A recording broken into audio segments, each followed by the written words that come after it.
Welcome to Calculus, and Calculus will be starting with an algebra and trigonometry review. A lot of times when people don't do well in calculus, it's not because of the calculus. A lot of times it's because of the algebra. So I want to really make sure that we focus in on some key skills in algebra to make sure that they don't trip you up in calculus. When we're working problems in calculus, it's always best to show your work and show a lot of it, so that way I can give you partial credit. And also along the ways, the more you practice those skills, the better you'll get and be less likely to make an error. Let's go ahead and review a little bit about rationalization. Now when we talk about rationalization, that means that we have a square root of some type in the denominator. So for this particular example, when we rationalize the denominator, what we do is we multiply by the conjugate of the denominator. Now the conjugate we choose because our outside and our inside terms end up canceling. So the conjugate of a plus b is a minus b, so the conjugate of root r plus root s is root r minus root s. Now the way that we have this written with multiplication, I technically should have parentheses around everything, and I will be multiplying or foiling this out. You could also use the box method. So in the numerator we'd have root r, that's your first terms for FOIL first, and then our outsides would be minus root r, root s. Your insides would be minus root r, root s. And then your last term, a negative times a negative is a positive, root s, root s. So that's our FOIL. So this is first, outsides, insides, lasts. And again, you can also use the box method. Now in the denominator, we'll see why we choose to multiply by the conjugate. So our first terms are root r, root r. My outside terms are minus root r, root s. My inside terms are plus root r, root s. And then my last terms are a positive times a negative is a negative, root s, root s. So what happened here, because I used the conjugate, is these canceled, they sum to 0. So let's keep simplifying. Now the whole reason by multiplying by the conjugate, rationalizing a rational expression, getting rid of the radical is so we don't have a radical in the denominator anymore. So it's okay to have a radical in the numerator. So here root r is just r. Whenever I multiply a radical by itself, I just get the radicand, which means the stuff underneath the square root sign back. And then I have a minus sign, 2 of these root r, root s. So these are 2 of these minus root r, root s. And then my last term here would be plus s. Now nothing combines there. There's no common terms. There's nothing to factor out. Now in the denominator, I have root r is r, and then minus, that's a root there, r minus s. So this is the rationalized form of that. Now this comes up quite a bit actually, rationalization, especially when we're working with trig and values from the unit circle. So this is a really good skill to have. Now from here what we want to do is, again, we want to simplify this. So this expression has exponents and radicals. Now when we're working with exponents and radicals, a lot of times it's easier to rewrite it. So we just have, let's say, exponents. So the first step I would take here is I would rewrite this as x to the 2/3. Now this is our root, so it goes in the denominator like the root of a tree goes in the bottom of the tree. This is our power, it goes in the top. So this would be plus 5x to the 8/3. And this is all over 5 times x to the 1/3. Now what we don't want to do is to start canceling like this, because this goes over both terms. So I can only cancel factors, I can't cancel terms. So I think the easiest way to simplify from here would be to split this up into 2 fractions. And I can always do that when I have 2 terms in the numerator and a single term in the denominator. Okay, so let's work these one by one. So for this first one, I have x to the 2/3 over x to the 1/3, and I have a 5 in the denominator. So our rule is when you divide like bases, you subtract exponents. So this is going to be x to the 2/3 minus 1/3. Okay, so when you divide like bases, you subtract the exponents. Okay, so next we're going to have plus. Now notice here the 5's cancel, and then I have the same thing happening again here. I'm dividing like bases, so I have x to the 8/3 minus 1/3. Continuing to simplify, 2/3 minus 1/3 is 1/3, and this is all over 5, plus x to the 7/3. Now we can leave this in exponential form, or you can rewrite it in radical form if you'd like, but this would be the exponential form. Now sometimes we like to work forward or backward on a problem. So this one, I'm going to look at, well, do we want to no, let's not. Let's work forward on this one. So let's do 3z to the 1/4 times the quantity 2z to the 3/4 minus 6z to the 1/8. So this is multiplying a monomial, this single term, by this binomial. So I need to distribute.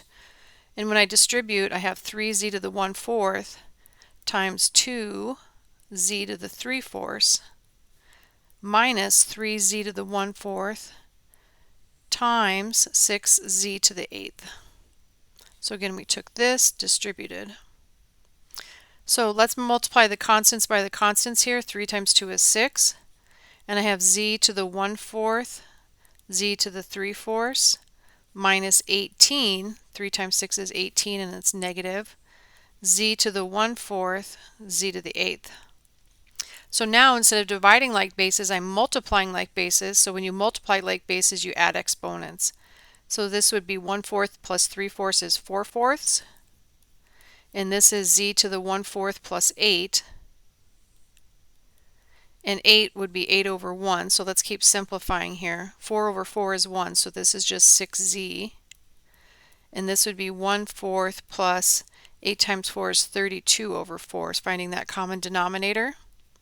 So this is 6z minus 18z to the 33/4. There's my simplification. So knowing your rules of exponents is going to be very handy. We're going to be using them quite a bit. We can also work, here we were working with a binomial in distributing. We could also work with a monomial, a single term, with positive and negative exponents raised to the power. So now our rule here, it was when you raise a power to a power, you multiply the powers, is how we look at that. So distributing the 2/3 is okay to do as long as this is a product or a quotient. If that's a sum or a difference, never do it. So this would be 8 to the 2/3 times a to the 6th to the 2/3 times b to the -9th to the 2/3. Okay, so 8 to the 2/3. So this means the root, so cubic root. So the cubic root of 8 is 2. 2 squared is 4. So let me write that out. And usually you want to take the root first so you get smaller numbers. So this is how I can rewrite 8 to the 2/3. And then here, 6 times 2/3. And then I have b to the -9 times 2/3. So the cubic root of 8 is 2, so this is 2 squared. Here what ends up happening is 3 cancels into 6 twice, and that's a to the 4th. And then here 3 cancels into -9 -3 times, so I have b to the -6. Okay, 2 squared is 4, a to the 4th, b to the -6. But when I work on these types of problems, I never leave negative exponents. So I flip that b to the -6, make it +6, and flip it into the denominator. What I don't do is I don't flip any of this. I only flip what has the negative exponents. So we've talked about our rules of exponents, and that's probably quite a bit of review, but they do show up. Now there's a lot of factoring in this assignment, but I'll assume that you're pretty good with factoring trinomials. That is a good skill to have. If you want to use the reverse FOIL on those types of problems, you can, or the AC method or reverse FOIL. I want to get into some pretty interesting algebra here, and this is simplifying a layered fraction. Now there's many different ways to do this. Some people like to clear the fraction. Some people like to find a common denominator. And it just doesn't really matter what approach you take as long as you understand what you're up to. So I think what I would like to do here is try and clear the fraction. So let's try that. So the common denominator here is x times y. So I'm going to multiply the top by xy and the bottom by xy. So whatever you do to the bottom, you do to the top. You have to keep that balanced. And then what we'll do is we'll distribute the xy. So that will look like x over y times xy minus y over x times xy all over 1 over y times xy plus 1 over x times xy.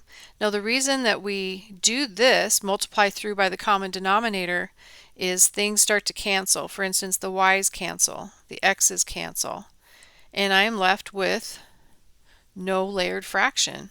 So I'm left with x squared minus y squared in the numerator, and the denominator looks like it's left with x plus y. Now this numerator is the difference of perfect squares. The difference of perfect squares factors into conjugate pairs, so that's going to factor into x plus y, x minus y. And then we can see that the x plus y's cancel, and I'm left with the expression x minus y. So looks much better than it did when we started.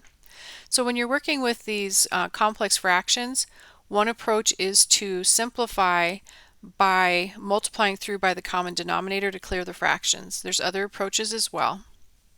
So those are some important algebra things that you'll want to know. We can also talk about solving triangles. So we're going to be talking a lot about trig now. And when we're working with trig, we work a lot with algebra. So having those strong algebraic skills is important there too. So I'm going to go ahead and drop a triangle here. And I will label it sides ABC. This is a right triangle, and I have angles alpha and beta. So here we are. So I would like you to solve the right triangle, and we're going to be given some information here, and that will be given a equal 4 and b equal 11.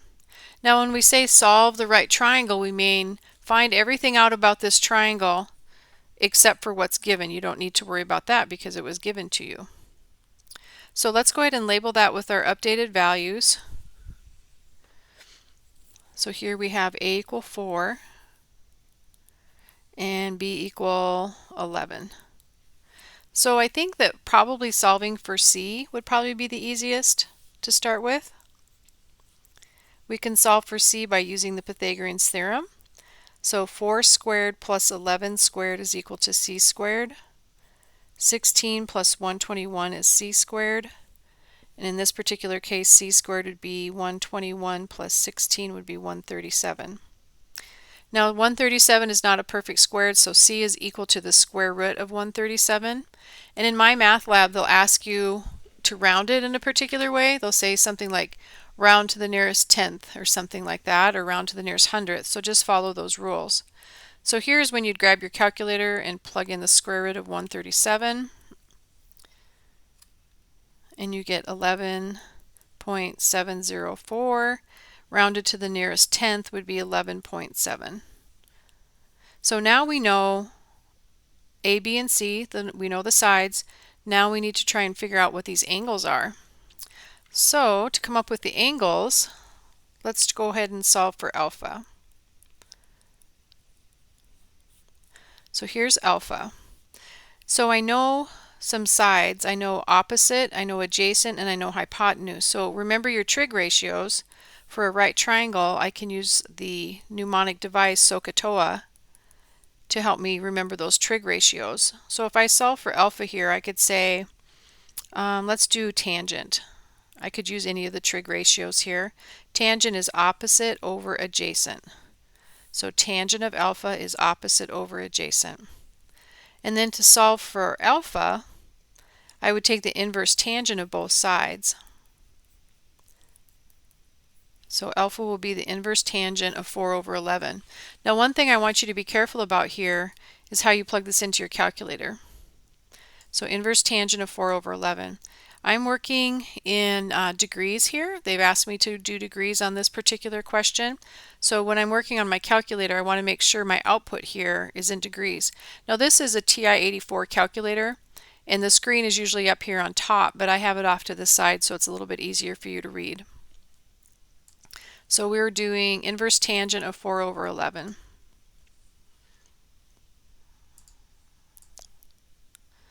Okay, so inverse tangent is right up here. It's the same as arctan.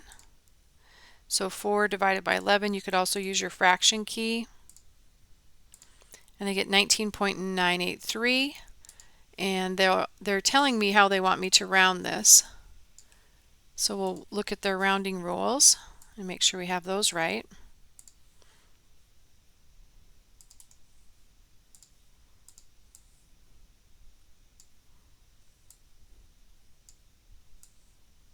Okay, so if we round this to the nearest, even if we go to the nearest tenth, this would be 20.0.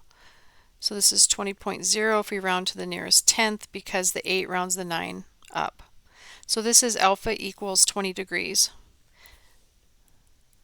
Now I could set up another trig ratio to find beta, but I think it would be easier to solve for beta by just remembering that the sum of the angles of a triangle have to be 180. So 20 degrees plus beta plus 90 degrees is 180 degrees. So beta plus 110 is equal to 180. Subtract 110 from both sides and I get 70 degrees. So there I've solved this right triangle. And again, solving a right triangle means finding out everything about it. Okay, let's go ahead and talk about some more inverse trig functions. Let's look at the inverse sine of 0. So this is something that you can plug into your calculator. This is asking for radians, so make sure that you answer in radians or degrees depending on how it asks you. But I want to talk about what this means and how you would solve this. So there's restrictions on inverse trig functions, otherwise an inverse wouldn't exist. So this is asking you a question. This says what angle in the restriction from negative to positive pi over 2 points inclusive, that means we're using brackets, has a sine of 0. Okay, well, if I want to answer this in radians or degrees, the answer will be the same because the answer is 0. Let's go ahead and pop up a quick picture of the unit circle to help us answer this. And if you don't have this already memorized, make sure it's on your list of to-dos because we use it all the time. So what this is saying is between negative pi over 2 and positive pi over 2. So from here to here, and I can't move outside of there. I have to stay within here. So this is my negative pi over 2, and this is my positive pi over 2. I can't rotate. I can't start here and rotate out of that region. I have to bounce back and forth between here to here. So in this region that I have highlighted here, what angle has a sine of 0? Well, 0, remember from the unit circle, cosine sine is my ordered pair. So it's this value right here. That's where my sine is 0, and that's 0 radians or 0 degrees. Now this particular one wanted radians, but we have the answer right either way because the answer is both 0 on them. Now inverse sine and arc sine mean the same thing. So if I ask the question arc sine of 0, that's still equal to 0. So arc sine of 0 equals inverse sine of 0. Means the same thing, just a different notation. Now if you're doing these to check your work on your calculator, that's great. But again, don't do your work on the calculator. Just use your calculator to check. If you do too much calculator work, what will happen is your mental math skills get pretty weak and you're actually not learning anything for strengthening those skills and for building a good foundation for harder math skills. So use your calculator to check. I think that's great. Just don't use it to do your work. Now on tests and everything, you can use a calculator, but you're not being graded on your answers. You're being graded on your work. So if you pop a number in and get an answer, it doesn't really mean anything unless you have the work to go with it. So this one means what angle in the intervals 0 to pi, so these are my restrictions for inverse trig functions, has a cosine of -1. Okay, so let's look at this unit circle again. Now this time I'm doing 0 to pi, so I'm going to choose a different color here. So 0 to pi would be right through here. So I'm going to look through here and I'm going to figure out where does the cosine equal -1, and it's right here. So that angle is going to be pi. So what angle has a cosine equal to -1? Pi does. So being able to interpret these expressions, these inverse trig functions using the unit circle is really important. Let's look at another one. This is the tangent arc cosine, and remember arc cosine and inverse sine mean the same thing, square root of 3 over 2. So let's write out what this means. This piece right here means what angle in the interval 0 to pi has a cosine of square root of 3 over 2. Okay, well, let's have a look. What angle? Square root of 3 over 2. So that's going to be here in the positive region. So that's right here. That's pi over 6 or 30 degrees, either one that you want to work with there, depending on the instructions. So that's pi over 6, and so we can write that here. So what happens then is this entire expression boils down to just pi over 6. And so now I'm working with tangent pi over 6, and remember tangent is sine over cosine. And again, we have that unit circle memorized, so I can pull off those values from memory. The sine of pi over 6 is 1/2. Cosine of pi over 6 is square root of 3 over 2, and those came from right here. So now let's go ahead and simplify this. When you divide by a fraction, you multiply by the reciprocal of the second fraction. So these cancel, and I'm left with 1 over root 3. And like we talked about before, we always rationalize. So this is the square root of 3 over 3. So the answer here, when we get all done, is square root of 3 over 3. Now I could have solved this without even really knowing that angle. So let's say we didn't know that angle. Let's look at another way to solve this. So I could have said, what angle in 0 to pi has a cosine of square root of 3 over 2? And I could have said, I have no idea. I'm just going to call it theta. Well, that would mean is that the cosine of theta is square root of 3 over 2. Well, I can draw a triangle to match that. So draw a right angle, draw in your theta, and remember cosine is adjacent over hypotenuse, square root of 3 and 2. Then I can use Pythagorean's theorem to solve for this missing leg, this opposite leg, and I'll call that y. So y squared plus root 3 quantity squared equals 2 squared. Y squared plus 3 equals 4. Subtract 1 from both sides and take the square root of both sides, and I get y equal 1. So now this is saying, okay, we want to find the tangent of this. So what I figured out was I don't know arc cosine of square root of 3 over 2 for this approach, but I'm just going to call it theta. So now I'm looking for the tangent of theta. And remember, the tangent of theta, SOHCAHTOA, is opposite over adjacent. So that's 1 over root 3. And then we'd rationalize top and bottom. And that's the square root of 3 over 3. So notice I have the same answer whichever approach I use. So if you get stuck one way, don't give up. Try another way. We can also solve trig equations. So trig equations would be something like 4 sine of x, and I always put parentheses around the arguments of my trig functions. If I write it this way, or if I write it this way, it's kind of confusing. Is the x part of the sine, or is the x plus 10? You know, what do I include in that? But if I write it like this, it's very clear. So you might want to adopt that idea of putting parentheses around the arguments of your trig functions. So let's go ahead and subtract 10 from both sides. So we'll isolate the sine x to start. 8 minus 10 is -2. Divide both sides through by 4, and I get the sine of x is equal to a -1/2. Now usually on these types of problems they'll say solve, and they'll give you an interval. And this one is in radians, so this one goes from 0 to 2 pi. Well, I could take the inverse sine of both sides. That would work to get me started here. But an easier way might just to be looking at the unit circle. And again, the unit circle is going to come in handy. If you don't have it memorized, print out a few copies with the key and kind kind of sit down and start working on it. Okay, so this is saying between 0 and pi, so 1 full spin around the unit circle, where does the sine equal -1/2? Okay, so let's find out where that would be. So sine is equal to -1/2 in quadrant 3 right here in quadrant 4. So sine is negative in quadrants 3 and 4.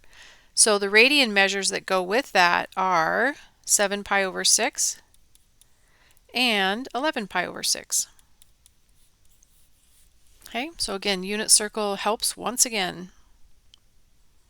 These are fun problems. Okay, next one, we're going to solve a little bit more complicated expression. This is going to be a binomial times a binomial. And again, I think it's important to put parentheses around the arguments of your trig functions. Otherwise, it gets a little confusing as to what is involved or what is part of the argument.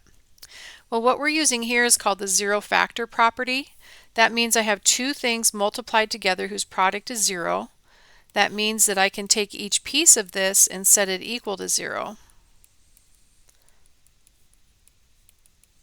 So here I'd have tangent of x equals -1. Here I'd have sine x is equal to square root of 3 over 2. So I'd add the 3 across, divide by 2. So I can use my unit circle again. This is sure coming in handy. And again, you'll want to have that memorized because on the test what happens is you're given a blank unit circle and asked to fill it out, and then you can use it on the test. So you have to make sure it's filled out correctly. So where does the sine equal square root of 3 over 2? Well, sine is positive in quadrant 1, so right here, and it's also positive in quadrant 2. So those are my two solutions there. So x equal, and let's solve this one on the interval 0 to 2 pi as well. If you don't have an interval, what ends up happening is there's an infinite number of solutions, because I could hit this solution here, do another spin, plus 2 pi, plus 2 pi. So that's why they give you an interval for restriction.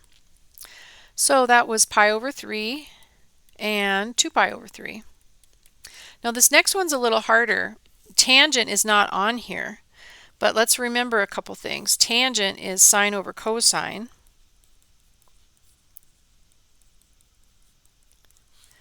And it's equal to a -1. So if I multiply both sides through by cosine,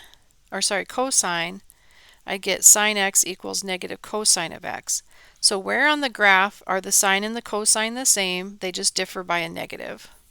So that's our 45-degree angles or multiples. So that would be this right here. Because sine and cosine are the same, they only differ by a negative. And down here in quadrant 4. So again, the sine and cosine are the same, they just differ by a negative. So the solutions there would be x equal 3 pi over 4 and 7 pi over 4. Now when we list the total solutions here, I like to go in order from smallest to largest. So that would be pi over 3 would be from quadrant 1, 2 pi over 3 and 3 pi over 4 from quadrant 2. There's nothing in quadrant 3, and then 7 pi over 4. So again, from smallest to largest, these are my solutions on the interval between 0 and 2 pi. Okay, solving trig equations. Let's go ahead and look at another one. I always think like whatever I'm teaching is my favorite thing, but trig, I really do like trig. Okay, so let's go ahead and check through this one. Now this is not set up for the zero factor property. Up here in this example, this was already set equal to 0, so I could use the zero factor property. So before I can use the zero factor property here, I have to get it set equal to 0. Now, if you think about factoring binomials, factoring quadratics, that type of thing, we usually like the highest power and our leading coefficient to be positive. So what I'm going to do is to add that across. So I'll get 2 sine squared of x. So I'm going to move this over here, and then I can combine -3 sine of x plus 1 and then I'd have that equal to 0. So I put everything on one side. I want this to be positive because it makes it easier to factor. Now let's make a quick little mental substitution here. Let's let u equal sine of x. So this would be 2u squared minus 3u plus 1 equals 0. Well, this factors very nicely. So this factors into 2u minus 1 times u minus 1 equals 0. So that would mean 2u minus 1 equals 0. And again, this is a zero factor property. Solving for u, add 1, divide by 2, and here I'd add 1. But these are not my answers. Remember, u is equal to the sine of x. So here this says sine of x equals 1/2 then. And over here for my second one, sine of x equal 1. So I substitute u is sine of x for here. U for sine of x is here. So let's go ahead and write that out. Let's look at that unit circle again. Sure comes in handy. Again, if you haven't memorized this, please make sure you do. I guess I didn't say what interval this is. So let's solve this on the interval from 0 to 2 pi. We usually work in radians in calc. And there's a couple good reasons for it. One is if you graph the sine function and you use the same units, you don't have scaled same units, it would look like a flat line if you went from 0 to 360 because the sine graph only goes from -1 to 1. But if you use radians, it creates that nice smooth curve we're used to seeing. So sine of x is equal to 1/2. Sine is positive in quadrant 1 and quadrant 2. And then other one, sine x is equal to 1. That only happens right up here at our quadrantial angle. So this would be pi over 6 and 7 pi over 6. And this would be pi over 2. And remember, when you list your answers, you go in order from small to large. Okay, and there's my solutions. Okay, so that's hopefully a bit of a trig review, and if anything seemed really new there, you might want to do some brushing up on your trig. There's some really good resources online. Khan Academy is a good one to review trig if you need to, but we're going to assume that you're ready to go with your trig and that you have your unit circle memorized. So if you don't have this memorized yet, I would go ahead and get started on that. There's a lot of different ways to memorize it. Some people have little sayings they do. Some people hold their fingers in a certain way, and that helps them realize the patterns here. There's just a ton of patterns. For instance, look at the numerators here, 1, 2, 3, and then the other way they go 1, 2, 3. And you just have to remember where the radicals go, and all the denominators are 2. And then you'll also see here, everything that has a pi over 6 in the denominator has the same 2 values for cosine and sine. They just differ whether they're positive or negative based on the quadrant they're located in. Okay, so hopefully this was a quick little review for you to get your mind going with some math, and we will get started with some basics into calculus in our next lecture. If you ever have any questions, please let me know. You can message me and remind. You can stop by during my campus or online office hours. You can go to the slide rule, and remember, we do have that free 24/7 sdsmttutor.com option in D2L as well.